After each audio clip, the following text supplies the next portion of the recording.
Okay, so this is a very special midnight video. Again, in Andy's studio. I can't make a lot of noise because someone is trying to sleep a little bit over. But what I wanted to show is kind of a neat hack. This happens to be done with Akso. I think you could do the same thing with Axoloti. I don't see why not. I just happened to have an Akso in my backpack when I was traveling. So what I did is I took the PWM object, and you'll notice by default it's meant to have a fundamental of 97.65 hertz. And I went through, and if you didn't know why Akso and Axoloti are such amazing platforms, so you can go in there and edit the object type. And these tabs have the full source code for the object here. So this actually uses the hardware PWM units on the respective microcontroller. So by default, this one configures a 400 kilohertz PWM clock with 2 to the 12th cycles. That gives you, I guess if you divide that out, well, that gives you close to your sample rate. I don't know, I mean your 100 hertz. Yeah, I guess if you divide 400,000 by 4,000, yeah, you get about 100. So what I did is copy the object and then crank this number up, way up. So in my version of it here,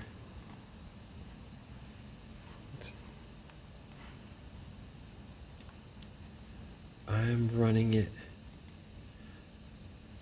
let's see, that's in the init code. I tried a whole bunch of different frequencies and verified them with the oscilloscope. So the highest one I've tried so far is 200 megahertz. See, I need something that's approximately audio rate. Now normally if you're doing audio with these things, you definitely want to use the built-in codecs, alright, for real high quality audio. Or you maybe want to use the onboard DACs for at least an analog signal. You generally don't want to use digital, but my instruments are using an H-bridge output to make a type D amplifier, and I do that because they're expected to work over a really wide voltage range.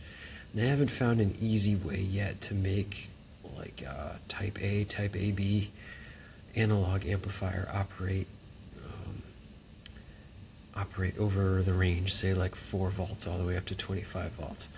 I'm working on it, but in the meantime, this is what on Pyramid EO 1 and 2, I've been driving them with the PWM on that, and that's configured from the Arduino environment.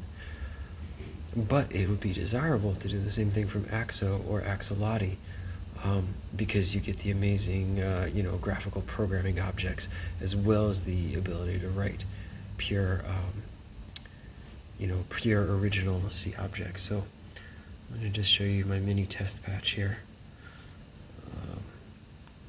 Basically, I've just got the controls for LFO speed here. I've got an LFO saw wave, and then I'm converting that up to audio rate, because I've also modified this object to take in audio, because by default the PWM takes in the K rate, which I believe is 8 kilohertz.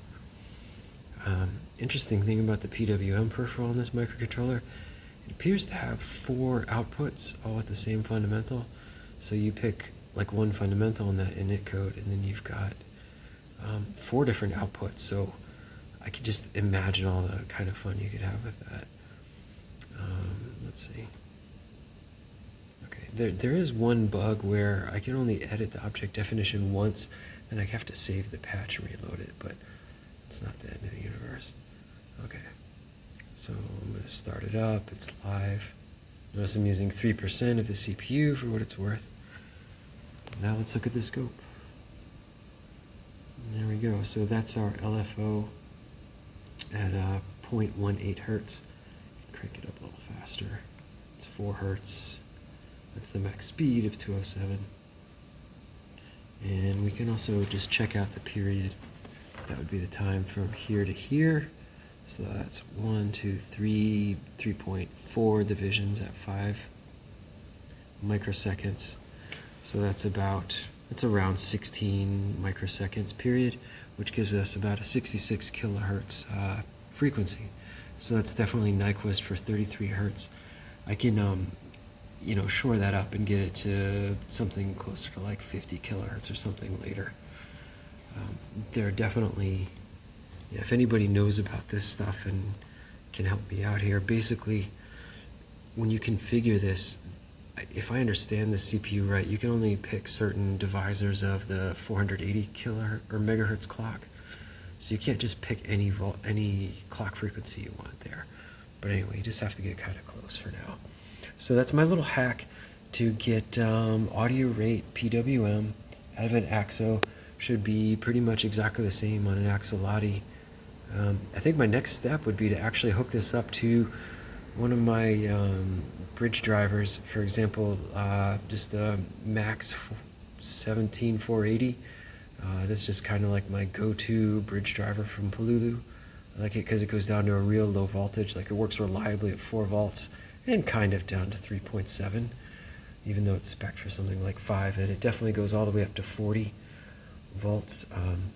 Yeah, it's just a chunky little bridge driver for me that works for my very specific audio case where I have varying voltage supplies. That's probably not what everybody needs to do, but hey, now that you know this, you could probably drive all kinds of motors and things from this, especially with when you have 4 phases available there. So anyway, enjoy that. Just another midnight hack in my friend Andy's studio edition. Oops, you weren't supposed to see that section.